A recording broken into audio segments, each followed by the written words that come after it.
The unofficial beginning of the summer has officially wrapped up with the passing of Memorial Day. Hopefully everybody took a moment to really thank those who unfortunately heeded the call and didn't find their way home, or in the words of Kamala Harris, just simply enjoyed the long weekend. I can't believe she's vice president. But normally Memorial Day long weekend comes with it a fair few number of high-profile Hollywood releases. Last year, you had, for whatever it's worth, you had The Little Mermaid, or got ahead of myself and created a somewhat of a portmanteau there, but you had the remake of The Little Mermaid, and some carryover from Guardians of the Galaxy Volume 3, and the Super Mario Brothers movie up there at the top of the charts, and in 2022 you had a little movie called Top Gun Maverick debut for the holiday, driving big numbers. Like internationally, The Little Mermaid remake made over $100 million. The Top Gun Maverick, I do believe, when I was looking at the numbers, just for simple reference, made $150 million domestically. And then you come to this year, and the best offering that you have is the 78th iteration of a cinematic release for Garfield and Mad Max spinoff that is 0 parts Mad Max and 0 parts going to be memorable after this weekend. Like, it's absolutely insane what people aren't talking about when it comes to this, okay? Like, this right here, it's really a death knell for Hollywood, and it should be a moment of reflection. But again, this is Hollywood we're dealing with, and the only time that they're going to realize that there might be a bit of a problem is when every single studio is up in flames. So Furiosa inches out Garfield with a $32 million #1 spot. $32 million for a film that cost north of $160 million just on the production side. When it comes to marketing, I've seen this thing plastered everywhere, far and wide, even wider than Anya Taylor-Joy's eye gap. Like, she's uncomfortable to look at. So in trying to make her this foreboding action star, yeah, I don't really know about that. And then to try to make her a girl boss in the post-apocalypse, yeah, even less believable, because you could have gave her super serum, you could have given her superpowers or something like that, and people could have, held their nose and gone along with it, okay? Like, just give her some sort of vision power, to fit the build, cast accordingly. But to be completely and totally shook to your core that, oh my god, character that cucked Mad Max in his last outing didn't end up translating to in her first solo outing, kind of, sort of, box office gold. You didn't see that coming? It's like, just take a look at the landscape right now. Compare and contrast what happened last year with what's happening right now, and people are fed up with Hollywood and their overtly preachy messaging, which is not what I'm hearing when it comes to Furiosa. I'm not hearing very much about it, but what is coming in the realm of criticism is, kind of boring, it's rather dull, Taylor-Joy is, The best part of the story is when you have Praetorian Jack, whatever the Mad Max stand-in for Act 2 is there, but then the film just kind of meanders into nothingness, and then just a highlight reel of Fury Road in Act 3. It's like, nobody asked for this film. Nobody wanted this film. Very few people were trepidatious when the trailer released, thinking, it's going to be fine, but am I excited to go see it? No. And then there was nothing to really pair it off with to entice people to go to the cinema, because unless you have this event movie that has incredibly good word of mouth, that is destined to dominate, you're going to need as much help as you can get, and God love Chris Pratt and the Garfield IP. It's ironically, the third reboot of the franchise just in the 21st century? Like, just stop it already. It's pathetic. Well, let's dig into some of these numbers here, shall we? Warner Brothers Furiosa had the edge over the Garfield movie on Sunday, 7.6 million to 7.4 million, which is putting her ahead of the 4-day estimates for the Orange Cat, 32 million to 31.1 million. And yeah, we got more concrete numbers here for everything on the weekend. Many were expecting Garfield to own a matinees yesterday, be Sunday. The movie showed a strong Hispanic and Latino audience turnout at 38% throughout the weekend. It's like, okay, cool. If you need to break it down by demographics like that in order to find who we need to blame, kind of honing in on the wrong issue. There is still a world as of tomorrow AM whereby Garfield bests the George Miller Mad Max prequel. Spoilers, it doesn't in regards to admissions. Intelligence shows that more people going to Garfield over Furiosa, 2.8 million to just about 1 million more people checking out Garfield than Furiosa. That's kind of crazy. And the only reason that Furiosa won the weekend was because of Thursday previews. So in order to properly assess a 4-day weekend for a film, you have to take into account a 5th day. That's where we're at. It's ridiculous, okay? The Cat's average ticket prices were lower than the one-armed Desert Renegade, which she starts the movie with 2 arms, and then the big hook is how she ends up with a hook, I guess. $11.87 to $13.73. Well, you would imagine, right, there'd be a fair few more kids' tickets, youth tickets for the Garfield showing. But, you know, hey man, if they actually did the Mad Max thing instead of this just simply being a Mad Max Saga, you could have got some senior discount tickets in there. And maybe have somebody, you know, enticed to go check this dog shit out.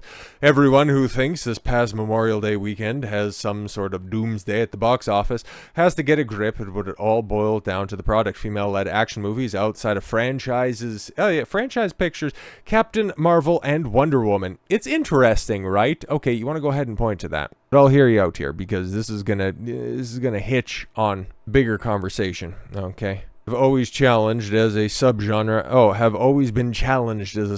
at the box office, and Furiosa's 3-day, 26.3, and 4-day are in the realm of such movies as 2018's Alicia Vikander's Tomb Raider.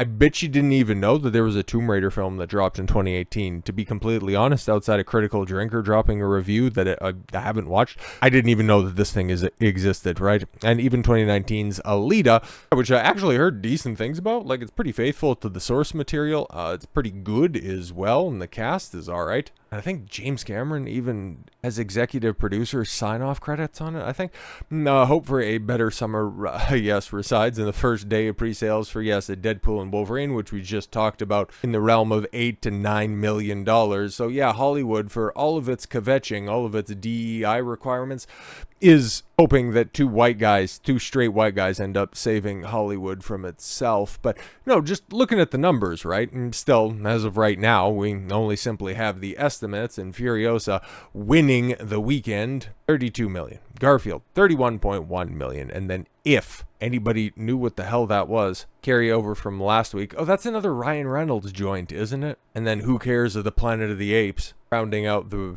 8-digit club with The Fall Guy falling straight on its face, that a couple of weeks ago when it debuted in theaters and underwhelmed everybody, it's now on streaming. Within 2 weeks, it's on streaming, but I think that was always going to be the case.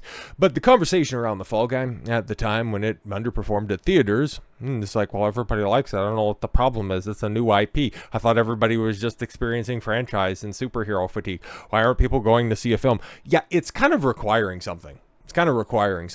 A good script, a compelling script, a reason for people to fork over their money. You can't just simply put out new product with what you think are recognizable faces, and that's going to drive people to the cinema. There was an entire B-movie genre that people would remember and take a look at and go, oh, that's a Steven Seagal flick. That'll be fun for the afternoon. It'll be 90 minutes out of my day that I'll generally enjoy and then generally forget 90 minutes later. Jean-Claude Van Damme, Sylvester Stallone, Arnold's a little bit more prestigious when it comes to his flicks, but they were all of the same general cookie cutter formula, but those guys were movie stars. Now that we're sitting a couple weeks removed from the Fall Guys release, who are the two big named actors that are attached to that project? Do you even remember? It's Ryan Gosling and Emily Blunt. When was the last time either of them really elicited a strong, when they were the center, when they were the stars of the show? When have either of them created box office success? Well, of course, you're going to take a look at Ryan Gosling's career and go, Barbie, last year, easy. Okay, outside of that, even though that was a Margot Robbie joint, but yeah, he was Ken, okay? Second billing, theoretically, okay? And then the one memorable character that everybody recalls from that. But cast that aside, Ryan Gosling, he's a name, but he's not really a movie star. Emily Blunt, God love her for some of her base takes and the fact that she's a generally agreeable individual in the otherwise vapid Hollywood landscape. she doesn't really draw numbers. Like Edge of Tomorrow, for as much as people like that and the cult classic status that it had cultivated over time, didn't really do a hell of a lot at the box office. Jungle Cruise with The Rock, like, come on. Like, failure after failure, but people know those names, so why didn't they go and see the film? Because they've seen the resume of these quote-unquote stars and go, yeah, I'm good. We find ourselves this weekend with Furiosa and people scratching their heads. Gee, I don't know why Mad Max, a franchise that started in the late 70s, just can't put butts in seats at the theater. Wow, because a Mad Max story, you would think, normally, what is synonymous with Mad Max? Oh, Mel Gibson. Is Mel Gibson in this film? Absolutely not, but people liked Fury Road. Fury Road came out in 2015, by the way. And if you take a look at the numbers of Fury Road, it didn't do a goddamn thing at the box office.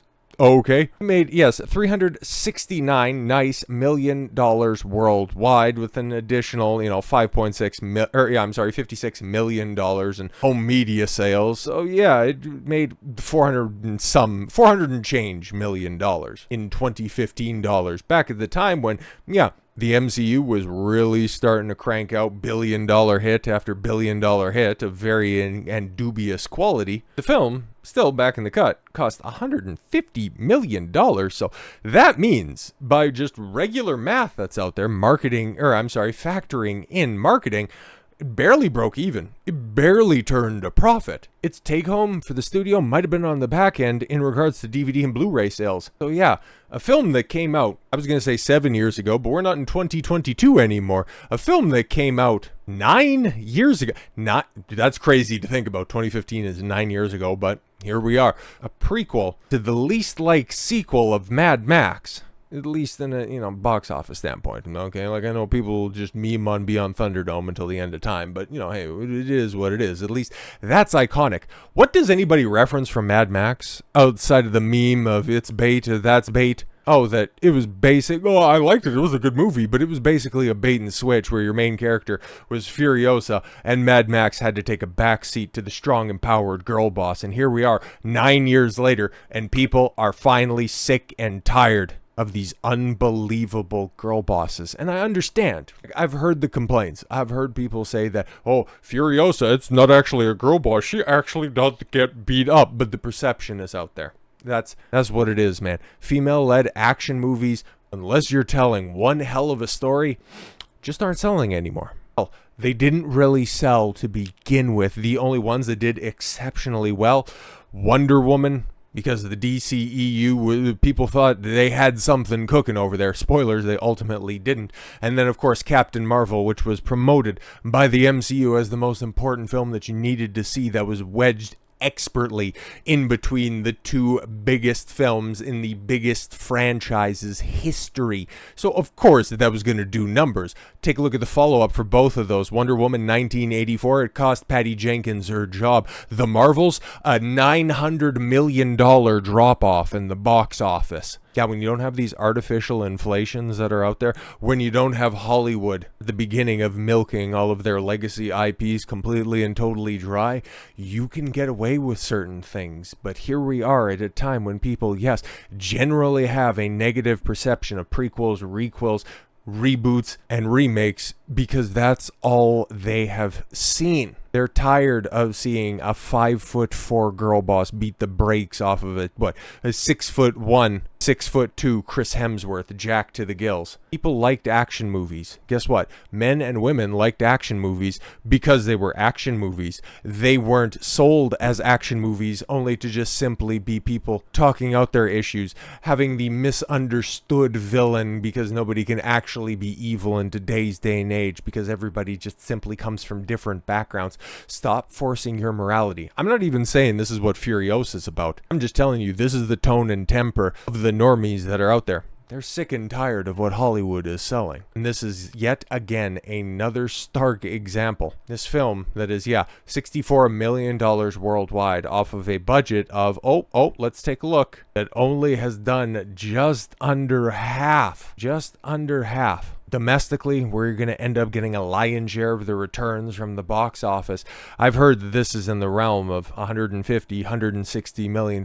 Once again, couldn't find anything concrete on that, but you're going to be lucky to make back your budget on this one. You're not going to end up hitting that $400 million because the word of mouth on this, it's tepid at best. And nobody's going to be talking about this in a couple weeks' time. Hollywood is in big trouble, but hey, it's a creation of your own making and outside of the blip, which we kind of all thought. A lot of commentators out there thought that, yep, Deadpool and Wolverine, well, that's just going to be a blip for the MCU, and then it's going to be business as usual in February of 2025. But it's going to be just simply a blip from Hollywood, but like Barbie last year, learning and taking away all of the worst aspects from that film instead of knowing your audience and how to market to them. You just think, no, more toy movies. No, you just need to have more song and dance numbers. What's Hollywood going to learn from Deadpool and Wolverine? We need to find more keys and we need to jangle them harder. Unbelievable. So with all that said, thank you all very much for the gift of your time. I've been Don Consuelo. I want you to follow your gut and get after it. Take care, everyone.